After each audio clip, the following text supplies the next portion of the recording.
Today, I'm going to show you how to take a New York strip and make it better for the carnivore diet in terms of fat content. Now, you probably know New York strip is generally a pretty lean meat, lean cut of steak. A 16-ounce steak will have about 100 grams of protein, but only around 13, 14, maybe 15 grams of fat. So that's not a really good fat to protein ratio for the carnivore diet, and it's considered a rather lean steak.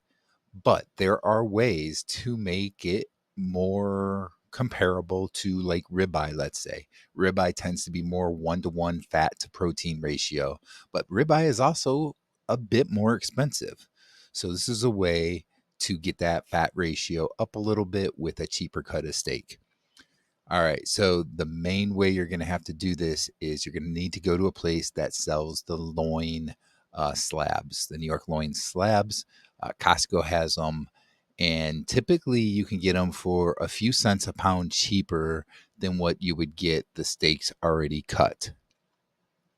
All right, and then there is a really good layer of a fat cap on the bottom of these steaks. And the key is that you're going to cut your steaks to the size you want, but you're going to keep that fat cap on there. When you normally see a cut New York strip at the grocery store, that fat cap has been cut off so they don't have as much fat. But the fat content is going to be higher.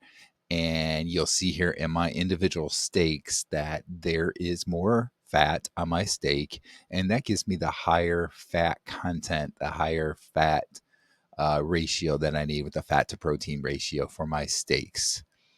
So that's a good way to get a little bit of a cheaper steak than a ribeye that tastes so good. New York strips are so good, and get that fat content up a bit.